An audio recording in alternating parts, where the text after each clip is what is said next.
right. There he is. How you feeling, baby? You feeling good? Feeling great, man. Feeling great. Beautiful day in Florida. Actually, it's hot as hell already, but that's summer for you. Heat advisory, bro. Make sure stay hydrated, my man. Stay hydrated plenty, please, while you're out there. Maybe you heard the diatribe towards the end there. You know, this whole thing about, well, Portland doesn't owe him, and then Damon's been loyal and all this kind of stuff. And you know, I remember you've talked about this early in your career. You worked at a place that was incompetent, and that it's no fun to work with incompetence. And the few times in your life that you have control of what you can do, if it ever happens, you want to go where you think you're going to be set up for success. You know what I mean? And I think that any employee in the world should be rooting for Damian Lillard to go where he wants to go, because for 11 years, he had no control. He got drafted to that place, and he gave them 11 years. They couldn't build the champion around him. Now he wants to secure what he thinks is the best place for him to win a championship. How do you not root for that? You know what I'm saying? Hey, I'm all for player movement in 99.9% of circumstances. I'm all for player movement, because in every other aspect of life, every other job, every other career path, the employee gets to choose. And nobody faults them for it. You know, a Bank of America teller is not going to be lambasted on Twitter if he wants to go to Wells Fargo for more money. You know what I mean? Like, it doesn't make any sense. You know, McDonald's, line cook is not going to be roasted on Threads if he decides Wendy's is paying more money, Chick-fil-A is paying more money, In-N-Out is paying more money. It doesn't make any sense. It's so stupid that because we think the salaries are higher and because you have a rooting interest in their team, that all of a sudden they don't deserve, they're paid too high, they're paid too highly, they should be appreciative. It's just, the whole thing is some dog whistling undertones to it that I've never appreciated. If he wants to go to the Heat, let him go to the Heat. Let him go to the Heat. Think about Donovan Mitchell. You were in Utah all these years, and then they traded you to Cleveland. I mean, dude, come on, bro. Yeah, I mean, nobody. You know what I'm saying? Cleveland's on the come up, and I would they're on so much rather be in Cleveland than in Utah.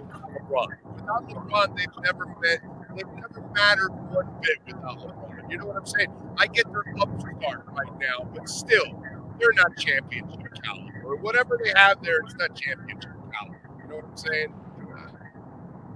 No, I mean, probably not.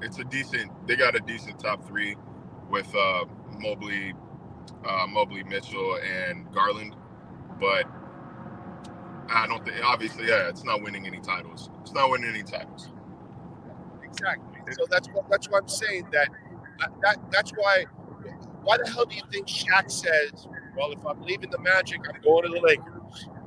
There's a reason why they do what they do, bro. And in baseball, you're saying, well, I'm going to the Astros or the Yankees or the Giants or the Dodgers or the Red Sox. Why do they do that? Well, because the Braves win. That's why I'm going to go to the Braves or whatever the top teams are. There's a reason why they're trying to control their destiny. It is kind of ironic when we lambast stars for wanting to go where they have a shot at a title.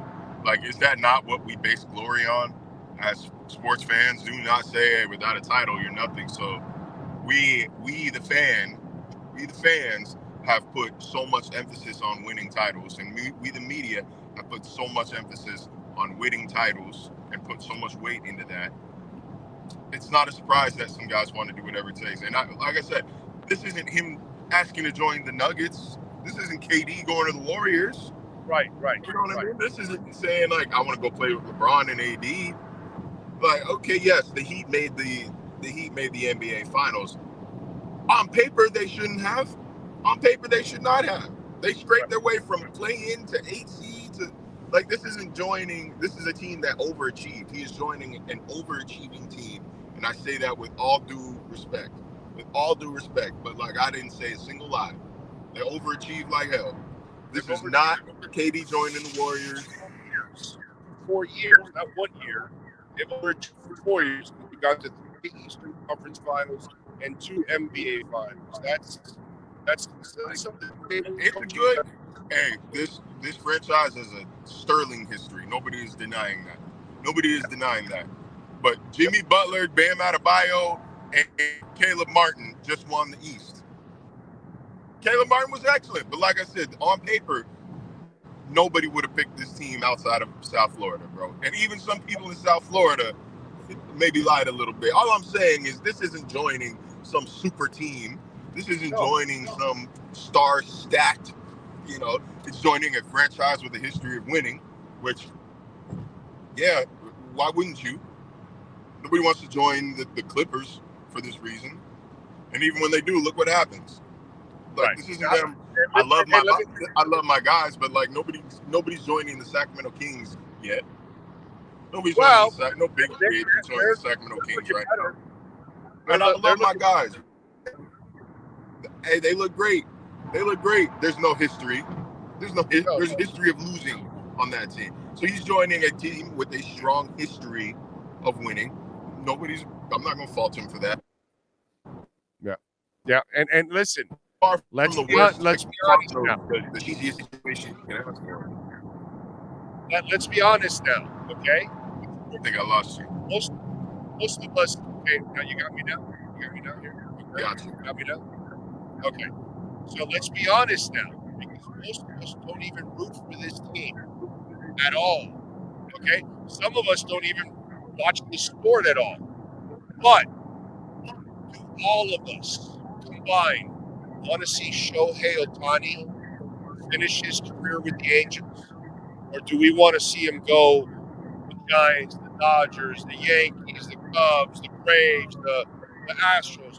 Do we not want to see him? Because what we don't want to see is what's happened. And I think the Angels have grown. The best player in baseball has died in that freaking team because they never built anything, and Artie Moreno's a disaster.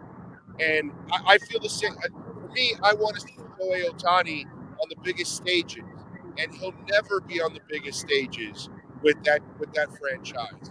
So these are the kind of moments that I'm talking about. And Shohei Ohtani has to say, I'm out of here, bro. I want to go play in big-time baseball, and the Angels don't know how to produce it for me.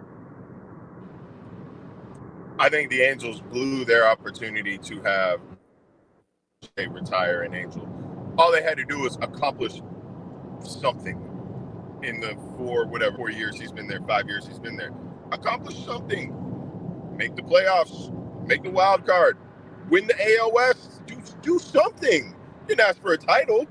Just like it's like that meme, like poking them with the stick. Please do anything. So clearly they're not able to build a franchise around him. They're not able to build a winning team around him. Although I think they are improved this year, if I remember correctly. They have the start. They've tried to spend the money. The problem is they spend the money so top heavy. They get guys like Anthony Rendon who hardly plays. Right. And then they're right back to where they were. So yeah, I don't want to see Shohei go to the Yankees. I don't want to see him go to the Mets or the Dodgers. God forbid the Dodgers. I would selfishly appreciate the Giants, but I think like while the Giants have won a lot over the past 15 years, they've won 3 titles. They're not doing so by getting the biggest name free agents on the market. Mookie Betts didn't go to San Francisco. Manny Machado didn't go to San Francisco. Trey Turner didn't go to San Francisco. All these guys go to the Dodgers, who have won exactly 1 title despite spending $5.8 billion on their salary. I might be off a little bit. I might have exaggerated the number, but you know what I'm saying. It's closer to $1 trillion, but go ahead. It's all right. No, it's like, I'm not saying I want to see him go to like a traditional blue blood, but it would be, I think, one of the bigger name clubs. Yeah. One of the bigger name clubs, please. It's the right thing, bro. It's like the guy just had the greatest month in the history of baseball, and you're rotting away in that place. It's just a shame that they end up with Trout and Ohtani, and they don't even know how to build around that. That's so ridiculous that you end up with 2 generational players, and you don't know you can't even make the playoffs. too generous. And here are the Marlins with a bunch of young guys that are like leading the wild card. It's so stupid, dude. It really is. It's just absolutely crazy. All right, we got Dalvin Cook's agent sending out cryptic tweets. What the hell is going on? We got 18 days till training camp. I think Dalvin is about to sign in the next week because whoever he signs with, which I think it's going to be Miami, he has to sign right before training camp because he's got to get used to the offense, the quarterback, the system, and all that stuff. So this decision's coming to a head pretty soon, right? Like I said, that July 20th range. First day, I think veterans report on the 26th. Right in that 20th range is when I think you really start taking the Dalvin Cook hunt seriously. Because that's when I think that's the perfect window to get somewhere, acclimate a little bit so that you're not, rushing you right in to training camp. Obviously, he lives down here, so it's not like he's got to travel anywhere. But, you've just got time to kind of like let that excitement either die down and then build, or like internal excitement die down and external excitement build, and then enter training camp. But, I'm not buying into the cryptic tweets and the locations and this and that, the third. Like, people come to Miami all the time, bro. People come to Miami all the time. These guys are smart. They know what they're doing. They know what they're doing with the drop. He was here for Cam Smith, not for Dalvin Cook. That's what he was. I mean, he did just sign. He did just sign his rookie contract. Yeah, that's what he was here for. He wasn't here for Dalvin Cook. I don't believe any of that. I'm with you. I like that date you've got, like around the 20th. That's what I'm thinking. Right before training camp, he's going to sign because that's it. He's kind of made it. He's just holding out hope that somebody comes out of left field. Here's the money and the carries that you want. And I just don't think that that's going to happen. To me, that's all. I think he's already a Dolphin. He's just holding out hope for the crazy contract that he thought was going to be out there. And by the way, I don't think he still realizes that he's probably on one-year deals from here on out. There is no big contract coming anymore. I mean, if he comes out and he runs for 1,200 yards this year and he stays healthy, then why wouldn't you give him a 2-year deal? It's not. He's what, 27? Okay. A 2-year deal is not a big contract. What I'm saying is the 2, 3. He can maybe with a good year and a healthy and efficient year, he could maybe earn a 3-year contract after this. He's still in his prime. Now after that 3-year could be his last contract for all I know. I gotta see how he holds up this year. Yeah, I think he'd be lucky to get a 2-year deal after this, to be quite honest. In fact, I still hold out hope that Chris Greer talks him into a 2-year contract where he guarantees a half of the second year or something. And then his agent says, man, if you get injured in this 1-year contract, you're not going to have any extra money. At least they're giving you some extra money, that kind of stuff. And, so I still hold out hope because Chris Greer is the king of 2-year deals. So I think he'll sign a 1-year deal with the Dolphins, but I give Chris Greer a 40% chance to get him on a 2-year deal. What do you think? I don't hate the odds. I want to see what the money is. I want to see what the money's looking like. But I think, for him, a 2-year deal would be ideal. I think from the Dalvin Cook camp, a 2-year deal would be ideal because, like you said, that 1 year is risky. You're betting on yourself. And he's coming off his healthiest year ever. But, it's football. Play a violent position in a violent game. Everything is unpredictable. So, I mean, a 2-year deal would be excellent for him. But like I said, I wouldn't waste sleep, or I wouldn't, lose sleep until that week of the 20th. Like you said, we still got, the 7th? We still got about 2 weeks before I think Dalvin Watch actually is a thing. I think it's been kind of like a media and fan-driven construct. I think in about 2 weeks, that's when it actually starts to become, hold on a second. All right, let's track where he's at. If he's in New York, if he's in Jersey, if he's in wherever the hell, I don't know who else is even involved, who else is even interested at this standpoint, and who's got the money for him. But it sounds like it's between the Jets and Dolphins. We've heard this story before, the Jets and Dolphins battling for a star. But You know, maybe the Jets come with the coin. Who knows? Maybe Aaron Rodgers decides to shave a little bit off off the $500 million owed to him this year. Says, Yeah. go get us another running back. Yeah, no. Who knows? Aaron will give him a hallucinogen as a signing bonus is what he's going to give him. So I take it Haley's driving. Haley is driving. She's doing an excellent job. I think she needs to hear that. She's doing an excellent job.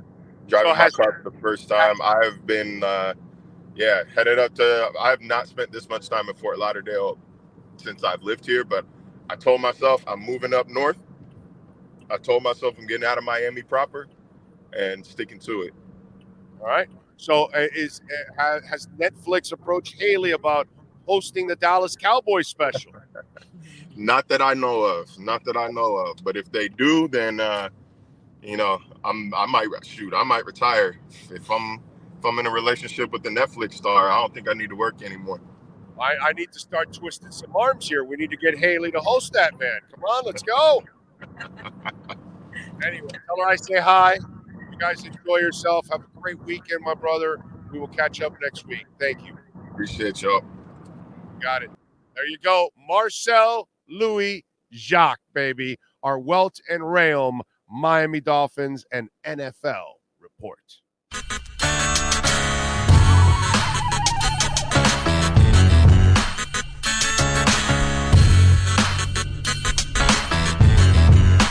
This is the Big O Show. This is the Big O Show.